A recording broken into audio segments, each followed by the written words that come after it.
Origine et fondation du mouvement. Introduction.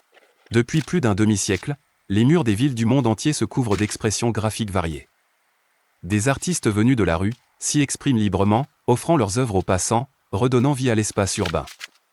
Ces créations dialoguent avec les lieux, mais aussi avec le public. Certaines font sourire, d'autres dérangent, et parfois, elles choquent. Le street art dépasse la simple dimension esthétique. Il traduit souvent la souffrance, la révolte, ou la revendication de celles et ceux qui se sentent en marge d'une société indifférente. Qu'il s'agisse d'une réaction à la dégradation du paysage urbain, d'une appropriation graphique d'un territoire ou d'une affirmation identitaire, le street art exprime un besoin vital d'exister. Depuis les années 1960, deux grands mouvements s'affirment dans la rue. D'un côté, le graffiti, et de l'autre, l'art urbain. Deux courants distincts dans leur forme et leur approche, mais qui finiront par fusionner pour donner naissance à ce qu'on appelle aujourd'hui le street art contemporain. 1. Définir le street art. Le street art, c'est avant tout un art d'intervention. Un art d'activisme, toujours lié à un contexte social et sociologique précis.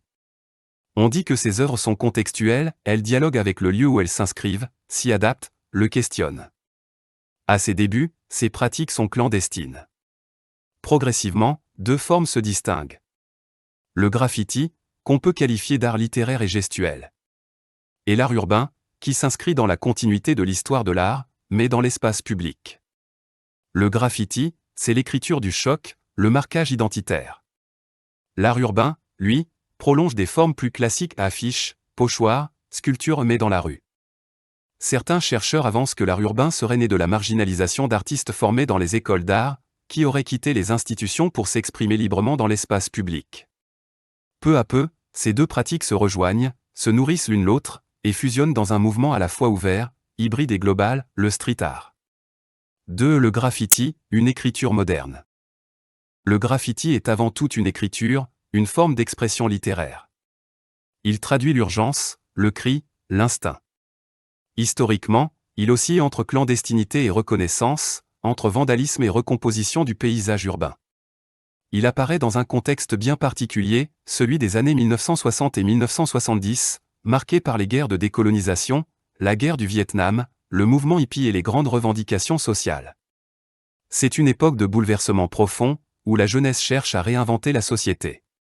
Aux États-Unis, et particulièrement à New York et Philadelphie, les mouvements de contestation s'accompagnent d'une explosion de la culture populaire, le rock psychédélique, les protest songs, et bientôt, le hip-hop. 3. Les origines du graffiti moderne. Au début des années 1970, les sound systems apparaissent dans les quartiers afro-américains et jamaïcains de New York. Des figures comme Afrika Bambaataa et son collectif, la Zulu Nation, prônent le mot d'ordre. Peace, Love and Having Fun. Dans ces fêtes de rue où se mêlent musique, danse et peinture, naît une culture nouvelle, le hip-hop. Un mouvement total, qui regroupe plusieurs disciplines. Le MCing, ou rap, avec le beatboxing. Le DJing. Le breakdance. Et bien sûr, le graffiti. Le graffiti devient alors une écriture visuelle de la ville. Il investit les murs, les métros, les tunnels marquant l'espace urbain comme un territoire d'expression. 4 des prémices historiques, de Kilroy à Taki 183. Les racines modernes du graffiti remontent à la Seconde Guerre mondiale. Un ouvrier de Détroit, surnommé Kilroy, inscrivait sur chaque colis envoyé en Europe la phrase « Kilroy Wasir ». Rapidement, les soldats américains reprennent cette inscription sur les murs des villes européennes. C'est une première forme moderne de marquage symbolique. Dans les années 1960, à Philadelphie, un jeune homme connu sous le nom de Cornbread, accompagné de ses amis colleurs les Top Cat, commence à signer les murs de la ville. Ce sont les premiers tags modernes. Un geste d'abord amoureux, qui deviendra un acte artistique fondateur. Vers 1971, le phénomène gagne New York. Les signatures envahissent les rames de métro et les murs.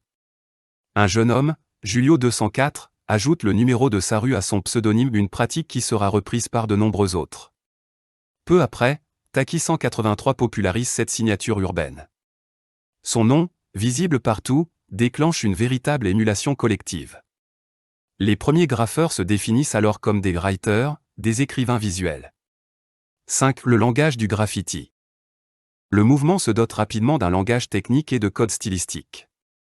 Des termes comme bombing, racking, beating ou hitting désignent les actions, tandis que softbar, mechanical ou wild style décrivent les formes de lettrage. Progressivement, la simple signature devient composition graphique. Les lettres se transforment en formes, certaines intégrant abstractions, portraits ou figures humaines stylisées. En 1973, le journaliste Richard Goldstein écrit dans le New York Magazine. This thing has gotten completely out of control. Le graffiti a pris une ampleur telle qu'il devient un phénomène social majeur. Les autorités réagissent par la répression, tandis que les artistes perfectionnent leur technique.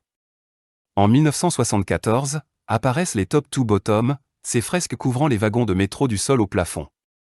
Des figures comme Bled, surnommé le king des lignes 2 et 4, ou Fast 2, maître du style writing, deviennent de véritables légendes du mouvement. 6. L'explosion du graffiti et sa reconnaissance. Dans les années 1980, le graffiti connaît une véritable explosion. Plusieurs facteurs y contribuent. La démocratisation des bombes aérosols. Leur faible coût. Leur facilité d'usage.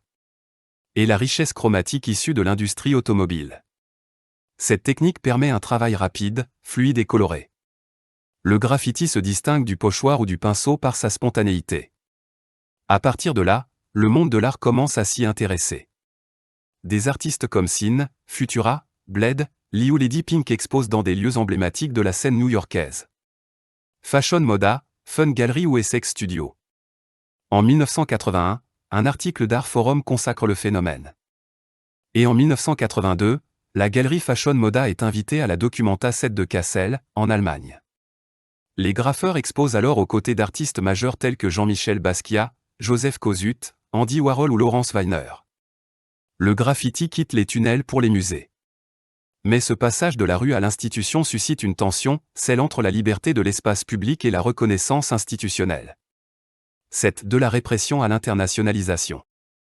Les années 1980 voient aussi apparaître des œuvres et des films fondateurs. Wild Style de Charlie Ahern. Style Wars de Henri Chalfant. Subway Art et Spray Can Art de Martha Cooper et Henri Chalfant. Ces productions diffusent le mouvement dans le monde entier. Le graffiti devient un langage universel, utilisé aussi bien pour des causes sociales et politiques comme la lutte anti-apartheid que pour la reconnaissance personnelle. Mais la répression continue. Aux États-Unis, le mouvement se mêle à d'autres traditions artistiques, notamment au muralisme mexicain. De nombreux artistes quittent New York pour Los Angeles, Berlin ou Paris. À la chute du mur de Berlin, un symbole du graffiti disparaît. Mais en France, une nouvelle alchimie naît, la rencontre entre le graffiti américain et les affichistes et pochoiristes français. C'est l'acte de naissance de l'art urbain, qui se développera tout au long des années 1980. Conclusion. En une vingtaine d'années, le graffiti est passé de la clandestinité à la reconnaissance mondiale. De la signature anonyme à l'œuvre d'art exposée. De la rue au musée. C'est à partir de cette fusion entre graffiti américain et pochoir français que va se construire le street art européen, et avec lui, la figure de l'artiste de rue tel qu'on le connaît aujourd'hui. Dans la prochaine partie, nous irons en France, à la rencontre de ceux qui vont transformer le mur en manifeste. Gérard Zloty-Camien, Ernest Pignon-Ernest, Blake Lerat, Jérôme Ménager, Jeff Aérosol, Mystique ou Jean Faucheur, les pionniers d'un art urbain poétique, politique et profondément humain.